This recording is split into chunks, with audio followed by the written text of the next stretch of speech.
তো এখন বাজে ভোর ৪টা, আর ৪টার দিকে উঠে পড়েছি। এখন যাব মায়াপুর ইস্কন মন্দিরে মঙ্গল আরতির জন্য। তো আমরা রুম থেকে বেরিয়ে পড়েছি এবং বেরিয়ে মঙ্গল আরতি করে চলে আসলাম, এবং তারপরে আমরা বাইরে থেকে নিয়ে চলে আসলাম মুড়ি, চপ, আর সাথে ওখানটা ছিল পুরি আর ছিল মটরের সবজি। তো আমরা নিয়ে চলে আসলাম, তারপরে খাওয়া দাওয়া করে রেস্ট করছিলাম এবং দেখলাম বৃষ্টি শুরু হয়ে গেছে। যেহেতু আজকে রথযাত্রা, এখানটা মাতাজি আমাদেরকে বললেন যে এটা পুষ্প বৃষ্টি হচ্ছে, জগন্নাথ দেবের কৃপা। তারপরে আমরা তৈরি হয়ে নিয়ে আমরা একটু চলে গেছিলাম পেছনের দিকে। সেখানটায় গিয়ে আমরা কিছু ফটোস ভিডিওস ক্লিক করার জন্য চলে যাই, যেহেতু আর বেশিক্ষণ নেই আমাদের চলে যাওয়ার জন্য, সেই কারণে। তারপরে আমরা চলে গিয়েছিলাম গোশালাতে, সেখানটায় গিয়ে একটু গোমাতাদের দর্শন করে নিলাম। তারপরে এখানটায় দেখো কি পরিমাণে ভিড় গোশালার এখানটায়, যেহেতু আজকে রথযাত্রা সবাই এসেছে মায়াপুর ইস্কনে।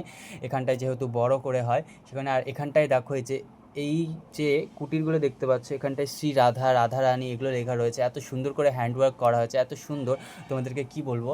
আর এই যে আজকের আমার আউটফিট রথযাত্রার। তো আমরা এখন চলে যাচ্ছি রথযাত্রার জন্য জগন্নাথ দেবকে আনতে রাজাপুরে। তো আমরা আজকে টোটো সব বন্ধ হয়ে গিয়েছিলো এবং মায়াপুর থেকে বাস করেছিল, বাট আমাদের যেতে কিছুটা লেট হয়ে গেছিলো, সে কারণে আমাদের হেঁটে হেঁটে যেতে হচ্ছিলো। প্রায় 1.5 থেকে 2 কিলোমিটারের মতন আমরা হেঁটে হেঁটে দৌড়ে দৌড়ে যাচ্ছি। আর যেতে যেতে পুরো জল তৃষ্ণা লেগে গেছিলো, একটু শরবত খেয়ে নিয়েছিলাম। দৌড়তে দৌড়তে এই যে এই রাজার রথটা দেখে আমি ভেবেছিলাম এটা হয়তো রথ। তো সে কারণে আমি গিয়ে ধরেই, এবং ধরার পরে আমি বুঝতে পারলাম না, এটা রথ না, রথ আরও পিছিয়ে রয়েছে। আর এখানটায় দেখো কার্নিভাল টাইপের হচ্ছিল। এখানটায় বলদেবের সামনে ডিজেতে করে গান বাজছিল। এখানটায় আমি একটু নেচে নিলাম, নাচার পরে আবার ওখান থেকে দৌড়ে দৌড়ে চলে যাচ্ছি এবং দৌড়ে দৌড়ে পৌঁছে যাই সুভদ্রা মহারানীর কাছে। সেখানটায় গিয়ে দেখতে পেলাম ওখানটায় হলো তোমাদের ইস্কনীয়গুলো, মানে ইস্কনের প্রভুজিরা ডান্স করে নিচ্ছে। আর এবং এখানটায় আমি রথ টেনে নিলাম। এটা জগন্নাথ দেবের রথ নয়, জগন্নাথ দেবের রথ রয়েছে আরও পেছনে। টানার পরে আবার আমরা দৌড়ে দৌড়ে আবার যাচ্ছি পেছনের দিকে, যে কখন গিয়ে আমরা রথের দড়ি ধরবো আর টানতে পারবো।